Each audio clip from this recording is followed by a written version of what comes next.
Bonjour, bienvenue à l'Atelier Librairie, le livre voyageur animé par Fabienne Roch et moi-même, Bruno Lalonde. Nous sommes à Montréal le 19,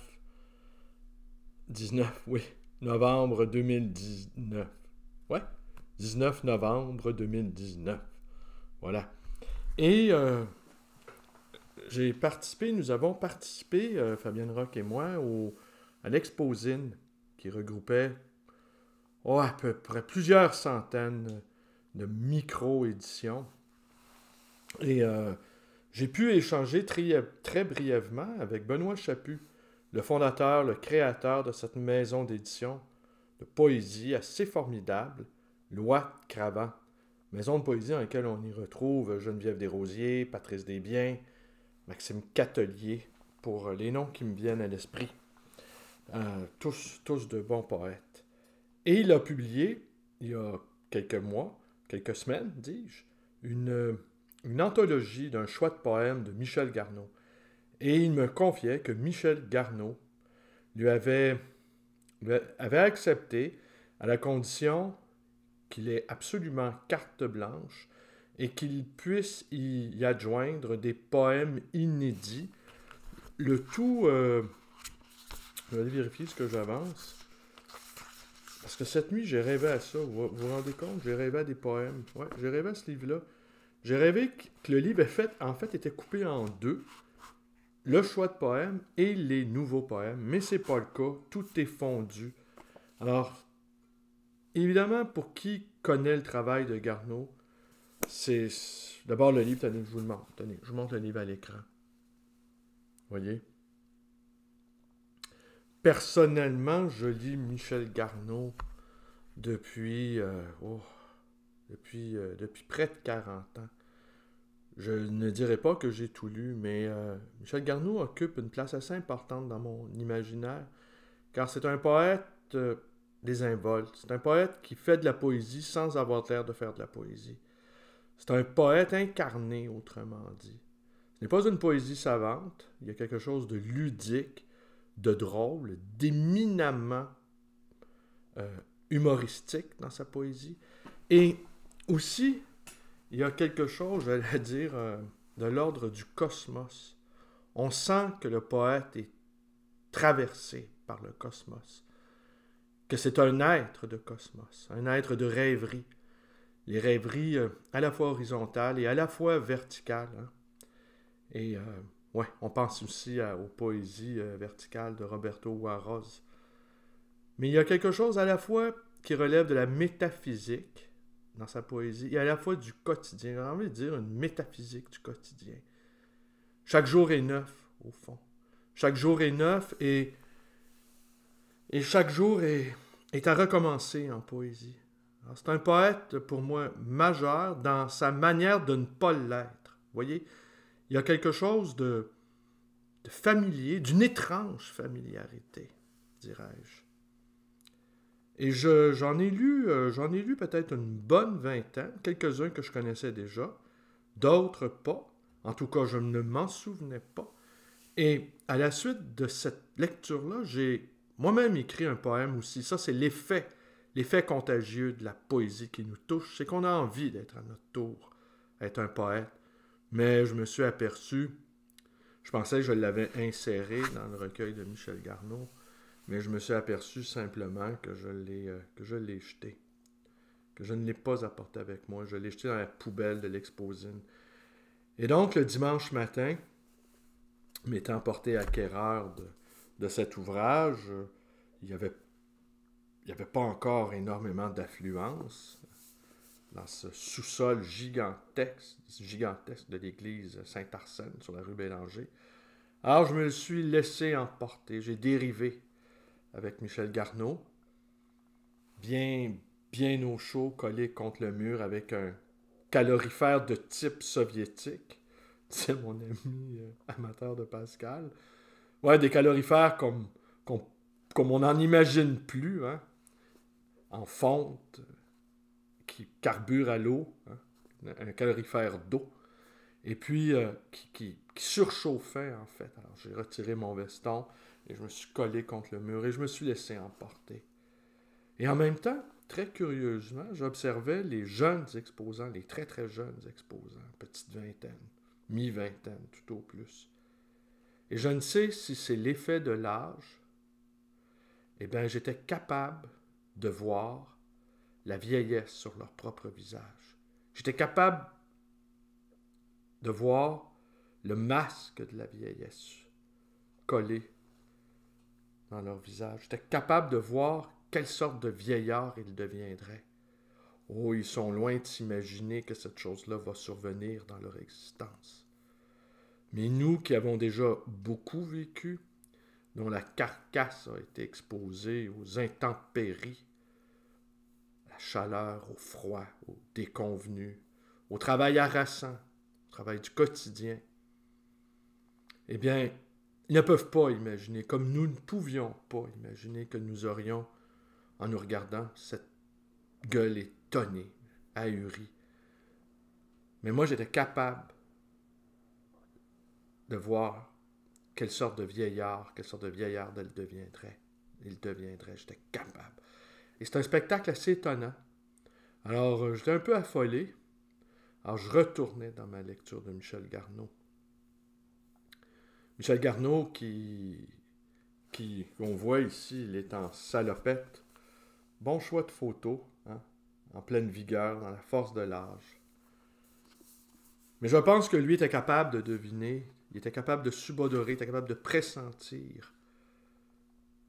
C'est ça aussi être poète, c'est d'être capable de déchiffrer sur le visage des autres les stigmates de l'avenir. Alors, je vous lis un ou deux poèmes.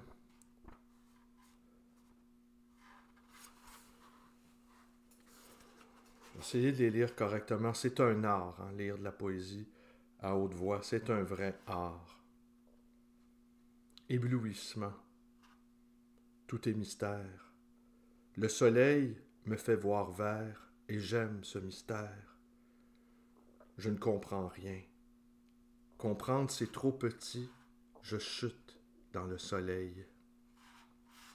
Que la beauté est douce quand je laisse venir les choses, que la tendresse est large quand on lui ouvre nos épaules.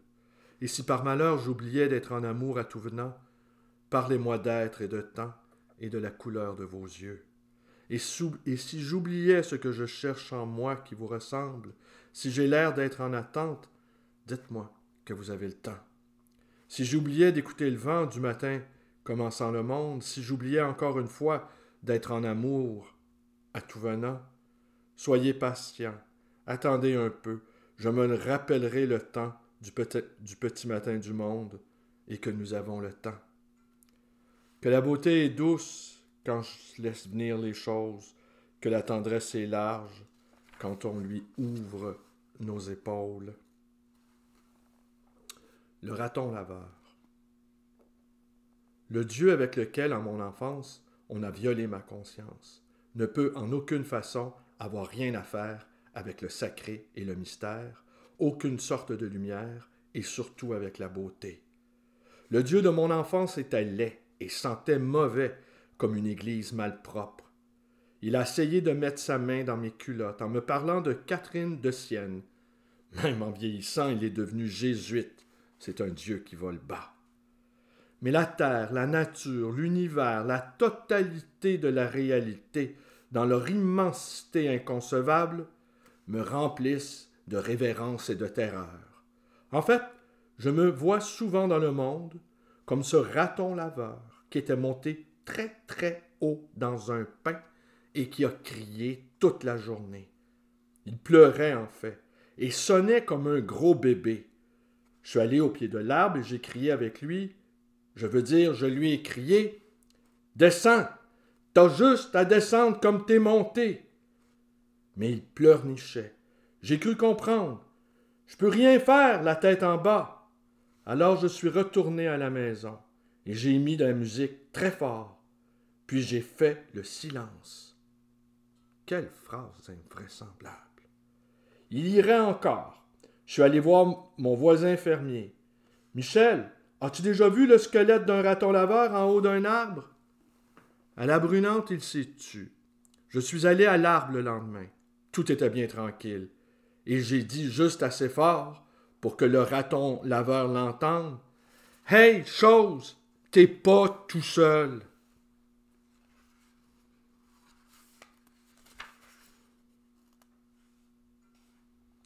Rien n'a de sens et tout est trop beau. Rien n'existe, il n'y a pas de rien. La négation est seulement le contraire d'être n'existe pas. Avoir n'existe pas pour vrai. C'est une circonstance, ça passe. 2. N'est qu'un lien qui n'existe que par rapport au contexte et de ce qu'on accepte du langage. Sens. C'est épouvantable comme ça se complique. Il y a la signification, il y a la direction, et c'est la condition même du dire de l'existence, et le non-dire n'en a pas. Tout énumère sans indifférence. Tout, à 50 millions d'années, ce n'est pas fini, et peut-être pas commencé. En même temps, tout, c'est là où je dors. Oh, le verbe du commencement. Le commencement du verbe, et ça donnait 1000. Que d'aucun homme Dieu. Disons que c'est le verbe. Trop. C'est jamais assez, c'est bien connu. Trop. C'est la condition humaine. Trop. C'est le langage lui-même, dont personne ne sait, ne peut savoir tous les mots. Beau. C'est la pire aporie. Je veux dire que c'est insupportable. Ce qui me nourrit, je veux dire que le meilleur, je ne sais ce que c'est. Qu'est-ce que cela veut dire, cette petite phrase, ce vers, qui m'est venu dans le demi-sommeil du réveil, assis sur le bord du lit? Je me suis dit, sans y penser vraiment, rien n'a de sens et tout est trop beau. Alors le seul sens qui reste, c'est la beauté. Et je vois que j'ai un peu l'air de vouloir dire que le seul sens de la vie, c'est qu'elle soit belle. Et je le dis, le seul sens de la vie, c'est qu'elle soit belle, parce que rien n'a de sens et tout est trop beau. Ah, vous voyez, hein? Ah, et c'est tout le long, tout du long comme ça. Poésie qui donne le goût de vivre, hein? Qui donne le goût de sortir dehors, d'aller bouffer la neige, hein? Les titres sont magnifiques. Il y a de longs poèmes, il y en a de très très courts. Pour un salon de coiffure, je conclue là-dessus. La beauté n'est pas la bonté, elle ne sauve pas l'amour. La beauté, elle reflète le désir et c'est parfois un miroir. La beauté n'est reine de rien et rien règne sur le hasard qui fait de la peine à tout le monde. On va le garder près de soi, ce livre, on va le garder près de soi, on va y retourner comme un viatique pour savoir comment enfin. Et je ne savais aller jusqu'au bout. J'étais si mauvais poète que je ne savais aller jusqu'au bout. Ces vers lus, peut-être de mémoire, peut-être les recréai-je,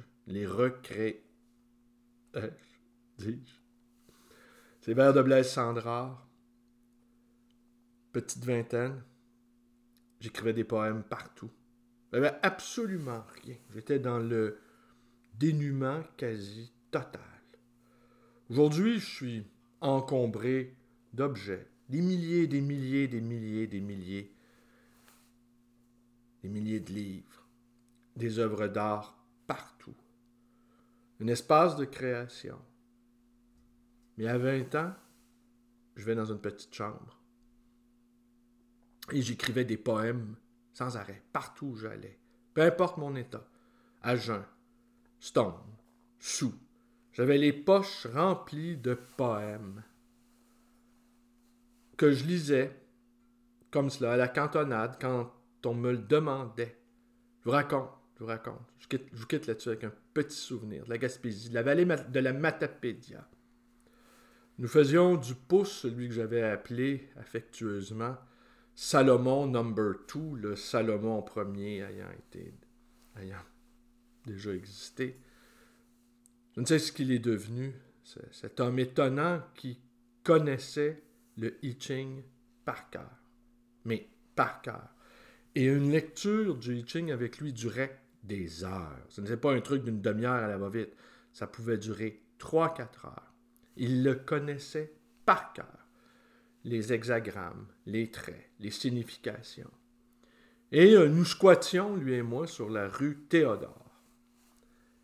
Et quand nous squattions dans un appartement vétuste où il n'y avait pas d'électricité, il y avait de l'eau. Donc, je pouvais me débarbouiller parce que j'étais toujours propre malgré l'itinérance. J'étais une sorte de clochard qui portait beau. Et quand nous en avions assez de cet appartement minable, nous traversions le pont Jacques-Cartier et nous faisions du pouce et nous nous rendions. Nous faisions le tour de la péninsule gaspésienne.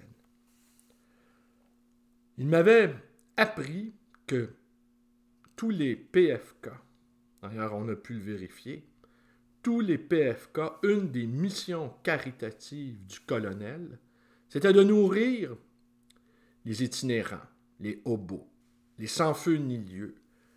Alors, quand nous avions trop faim, nous entrions dans un PFK et nous demandions un dîner.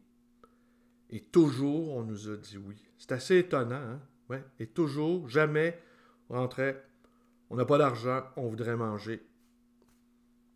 Et ben on nous nourrissait. Et alors, on partait avec notre dîner économique, on le bouffait sur le bord de la route. Et donc, cette fois-là, nous nous étions fait... Nous étions dans la vallée de la Matapédia, l'entrée de la vallée de la Matapédia. Et nous avons été embarqués par un groupe de gens dont le chauffeur prétendait qu'il avait un estomac en plastique. Je ne sais pas si ça peut exister, un estomac en plastique, mais assurément, nous l'avons cru. Et qu'il avait été initié en Afrique australe par un sorcier africain et qu'il avait donc des dons de voyance. Est-ce que c'était de la voyance de savoir que nous étions des poètes, Salomon, Number 2 et moi? Alors, il nous a demandé qu'est-ce que nous... Non, il ne nous a pas demandé qu'est-ce que nous faisions. Il savait que nous étions des poètes. Et Salomon, Number 2, a abondé dans son sens. Il dit que j'étais un poète. Alors, on m'a demandé de lire quelques-uns de mes poèmes. Je ne sais trop s'ils étaient bons ou mauvais, j'en ai conservé aucun. Cependant, j'ai conservé cet esprit-là de poésie. La conscience de l'extrême précarité des choses, de la ténuité des choses, de la précarité, de la fragilité. Cette phrase-là de Sandrard, aussi, exister est un véritable bonheur. Sans doute, je cite tout croche à nouveau. Et donc, je me suis mis à lire mes poèmes quand un orage violent a éclaté dans la vallée de la Matapédia. Je nous revois dans cette fourgonnette montant et descendant les montagnes avec le ciel zébré d'éclairs. C'est un moment de poésie extraordinaire. Je ne me souviens plus de la suite. Nous avons fini par la traverser.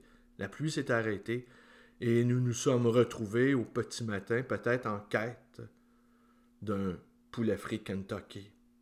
Peut-être. Je ne sais ce qu'est devenu Salomon Number 2. Ah, oui.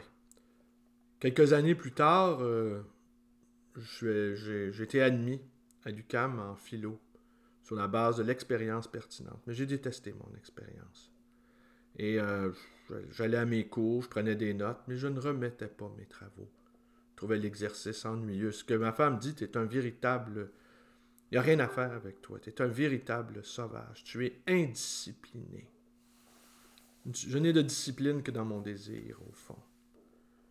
Et les cours, je les trouvais ennuyeux. C'est difficile C'est difficile de s'ennuyer autant. Et pour moi, c'était fini, là, l'université. Mais j'y suis quand même resté quelques années à glandouiller. C'est le mot. Et donc, j'ai vu, et dans ce temps-là, donc, je portais toujours beau. Et j'avais ma petite valise d'écolier, non pas modèle, mais mon petit attaché-caisse. Et j'ai vu Salomon Number 2 en train de faire les poubelles. J'ai quand même salué. L'orphisine me serrait la main. Il m'a regardé, la tête aux pieds. L'air de dire, vois ce que tu es devenu. Ouais. Probablement, il n'a pas survécu au début des années 80, des années terribles. Et nous logions, nous squattions, lui et un autre type, grand, maigrichon, le teint hâve, la barbe bien fournie, mais mal entretenue. Un jour, il est rentré dans l'appartement, il nous a dit mon frère s'est suicidé. On a retrouvé mon frère pendu. Et les jours qui ont suivi, Roger, le prêtre de la paroisse Sacré-Cœur, tenait un café chrétien.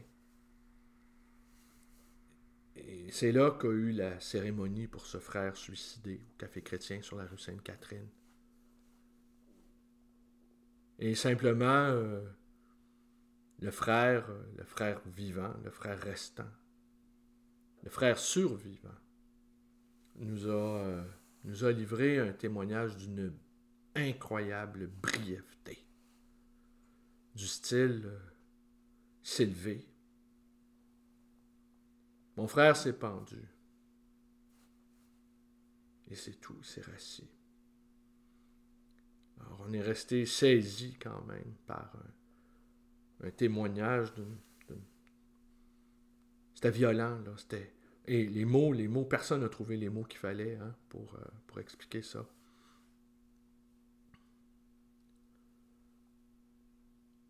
Probablement, lui aussi est mort. Les années 80 ont été des années d'écarissage terrifiantes. On est là-dedans maintenant. Maintenant, moi, ma théorie, c'est qu'on est tous devenus des petits bourgeois. Tous. Et ceux qui ne le sont pas encore, ils le sont dans leur tête. La mutation de l'esprit bourgeois a lieu. À quoi on reconnaît ça, l'esprit bourgeois? C'est l'incapacité à penser la poésie dans une perspective héroïque. L'incapacité à songer à donner sa vie pour... Qui aurait envie de donner sa vie pour des petits bourgeois? Qui aurait envie de donner sa vie pour que les gens puissent continuer à remplir les centres d'achat? Donner sa vie pour une cause, donner sa vie pour un Dieu même. Ça peut encore signifier quelque chose pour un certain nombre d'entre nous. L'esprit bourgeois, on le reconnaît aussi dans la recherche inlassable, incessante de la petite bête. Ce qui accroche dans chacun d'entre nous. Les zones grises, les zones d'ombre. L'esprit petit bourgeois n'a jamais rien à se reprocher. Il est du bon côté des choses. Il est d'une essence supérieure. Il juge que son existence sur Terre est nécessaire. Et celle des autres, toute relative. Mais au début des années 80, l'esprit petit bourgeois n'était pas tout à fait l'esprit du temps. Il y avait trop de pauvres, trop de gens en colère, trop de gens démunis. Peut-être trop de poètes dans les rues, dans les cafés. Est-ce que le poulet frit Kentucky offre encore des dîners économiques pour les itinérants? Je sais pas, je pense que je vais faire le test à un moment donné. Je vais m'habiller pour la cause, c'est-à-dire avoir l'air le plus pauvre possible. Et je vais aller quêter. Et si on me dit non, ça veut dire qu'il n'y a plus aucun espoir. Voilà. Je finis par une boutade, mais au fond, il y a des liens dans tout ce que j'ai dit. J'ai dit souvent, ma parole précède ma pensée. Et puis là, ma pensée court. Ma pensée court. Trottine derrière ma parole. Mais j'aimerais que ma parole court à toute vitesse.